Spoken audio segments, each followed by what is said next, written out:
Each year in the United States, thousands of major crimes go unsolved.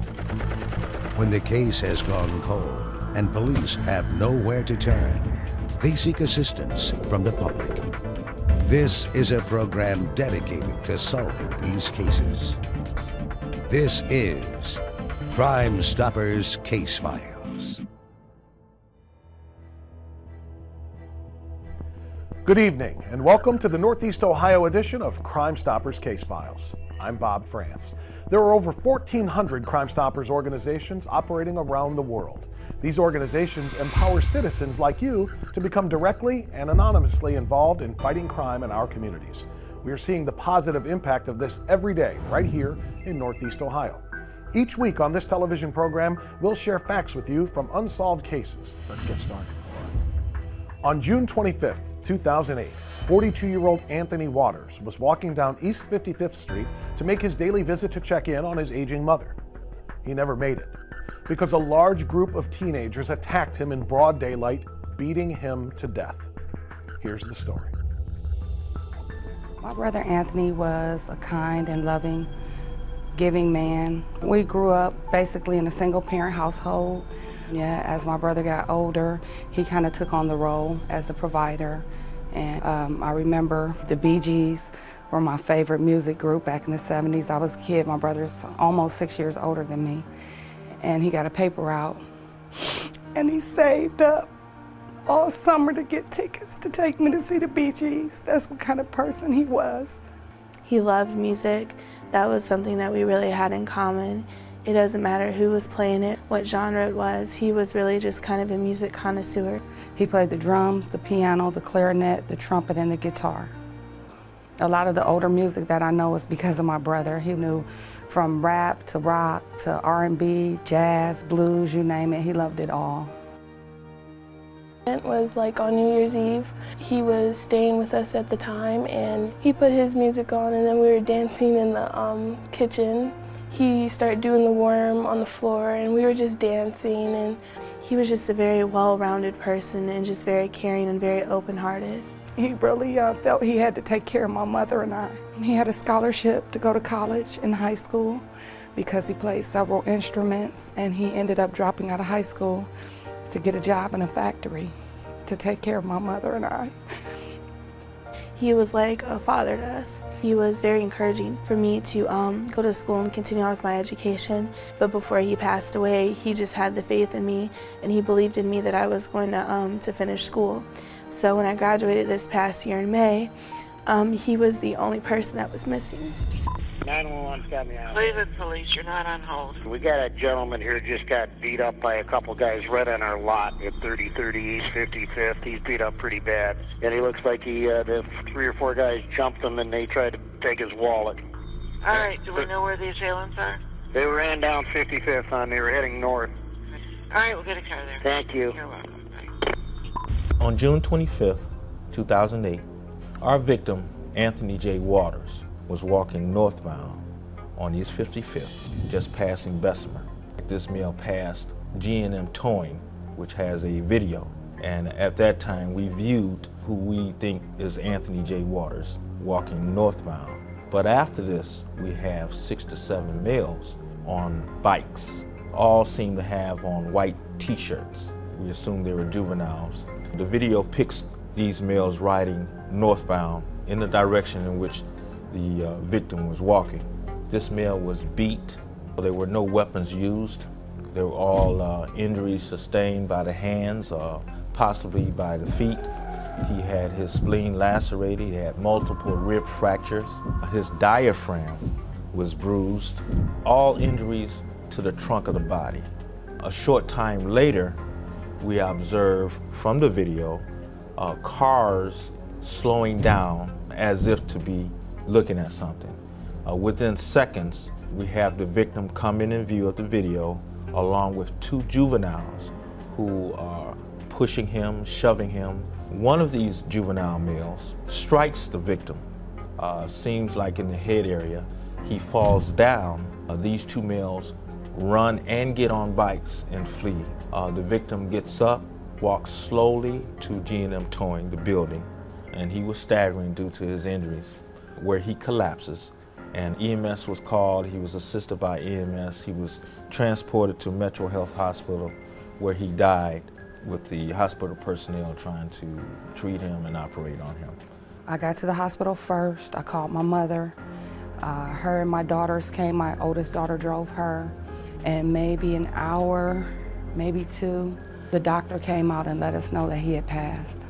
And we were devastated. We need to close this case. This is a senseless beating and killing. They have no regard for life whatsoever. These type of individuals are the individuals that you're going to have to get off the street.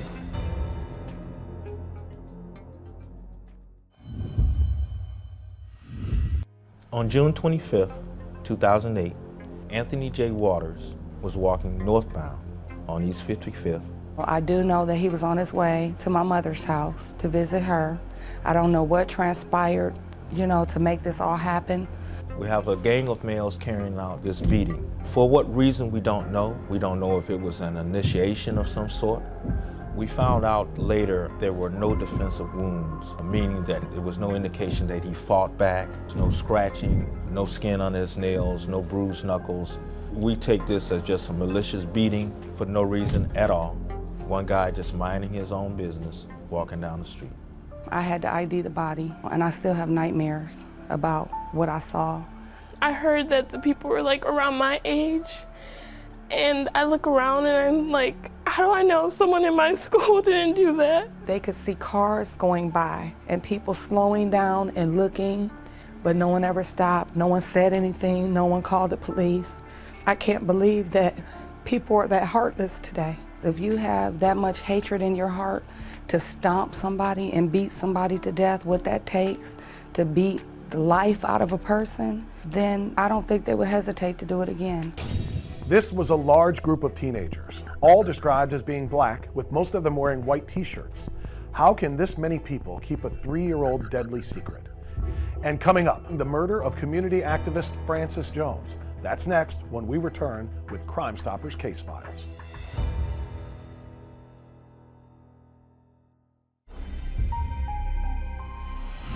On February 4th, 2002, 62-year-old Francis Jones, a longtime anti-crime activist, was killed in the driveway of her Sandusky Avenue home.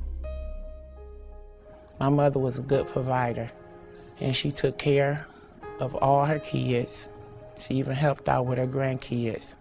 She was a loving mom. I would never trade her for nothing. She was an understanding lady, loving. She had 4 kids, tons of grandkids. She had a big family. She loved her family. She loved her neighbors, loved the kids in here. I mean, everybody knew her. She was beautiful, inside and out. She was fun to be around. Very kind, very giving, but she was tough, and she wanted better for her neighborhoods. She did what she could to help. Mrs. Jones was 62 years old. She was a cancer survivor. She was being treated for it. She would be probably nominated for sainthood. She did a lot for not only her community, her neighborhood, and her family. I mean, Mrs. Jones was the type of person, she stood up to these little punks on the street that try and take over. She tried to teach them, tried to work with them, done a lot of things that you would want a neighbor to be, that you would want a neighbor to do. The kids all knew her. Everybody respected her in the whole neighborhood, and that's really something.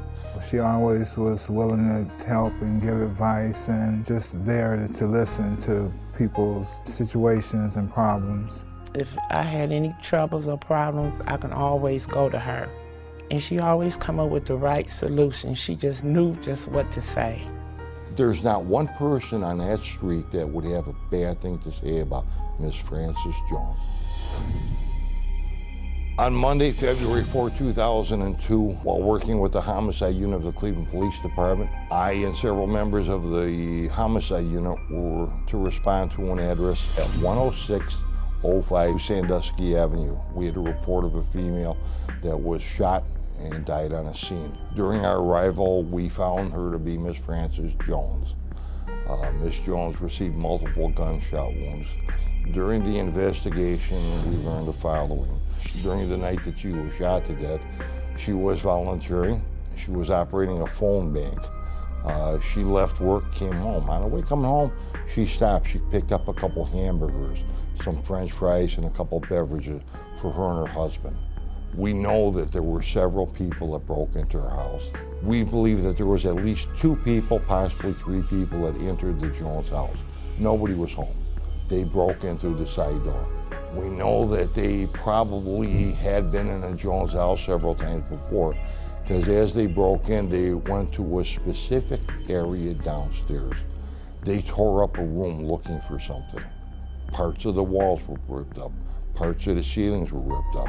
When they weren't able to find it, second best thing is, hey, we're going to take the TV set, we're going to take the computers. They pile up everything in a nice little pile up there. And I think at that point in time where they had everything, this is when this whole thing took place. And it was about 8 o'clock in the evening. She pulled in her driveway.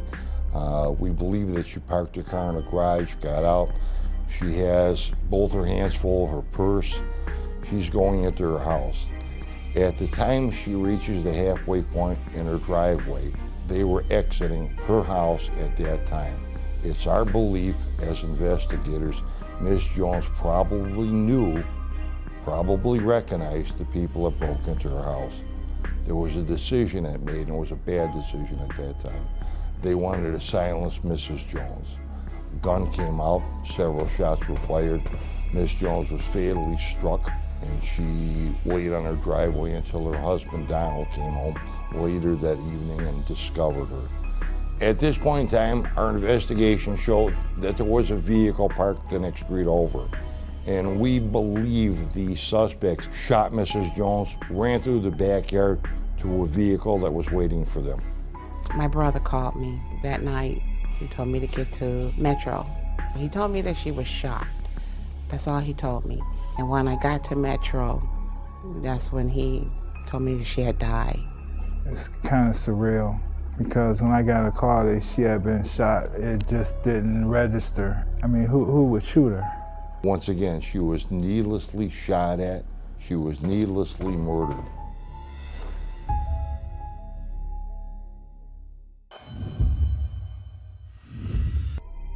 On February 4th of 2002 was a Monday night, 8 o'clock in the evening. Ms. Frances Jones came home from work. And before she could even get in the house, somebody shot her right there in the driveway 3 times. We know that the guns were shot with a semi-automatic handgun. That would be the weapon of choice out there. We don't have a clue as to why somebody would shoot her in her own driveway. You know, if you're gonna break in her house, then leave. They didn't have to kill her. She was a human being. She wasn't an animal. She wasn't attacking anybody. She didn't deserve that. And we just need to know why and who. I just want to know who did this to my mom before I leave this earth. I think about her every day, constantly. I miss my mom. She was important to a lot of people, especially to us, her family.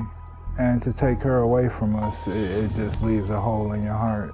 You really don't know how to go from day to day without, that special person in your life that you always look to. At this time, we're pleading for help. There are people that know things out there. I mean, we didn't have one person involved in this. We had several people involved with it. And it's tough to keep a secret like that. You killed an innocent woman, period. But somebody has to know what happened. Somebody's got to pay for Mrs. Jones's death. This is an incredible tragedy. A 62-year-old grandmother who dedicated her life to making her community safer is gunned down by cowardly criminals in her own driveway. This case is nearly 10 years old now, and this family still doesn't have justice. All police know is there were 2 to 3 black males involved. Imagine a pair of thieves rummaging through your home while you were asleep. Well, that's exactly what happened in the early morning hours of July 28th at a West 10th Street building. July 28th, 2010, about 5:30 in the morning on West 10th Street in the Flats, an apartment building was entered. We feel that entry was gained by possibly climbing a tree out in front of the apartment and then putting themselves on a balcony of the apartment and then breaking in the balcony doors. Once inside the apartment, they obviously learned that the apartment owner was sleeping, but they continued to go through his apartment. They stole a black leather gym bag and began loading items into it from his apartment. And then they did in fact find his car keys there too. The video we have from the apartment building shows the two suspects exiting a stairwell into the parking garage. This video was shown to the victim in this case, and he did identify his leather gym bag as being stolen from his apartment. That's why we know that those are the two suspects in the burglary at this point. The video we have shows the two suspects exiting a stairwell into the parking garage, and that's the time that they realize that there's a camera there. They're both captured on film. It was too late at that point for them, but they retreated back into the doorway and then covered their faces and exited the doorway again in the hopes of keeping their identity concealed. But they eventually locate his Jeep Cherokee, and then they proceed to the garage door. There was some confusion as to how to open the garage door. Eventually they get the door open, drive out, and then leave the premises. The vehicle's description is a black Jeep Cherokee, 2008, and it was recovered in the area of East 43rd Street off of Cedar Avenue.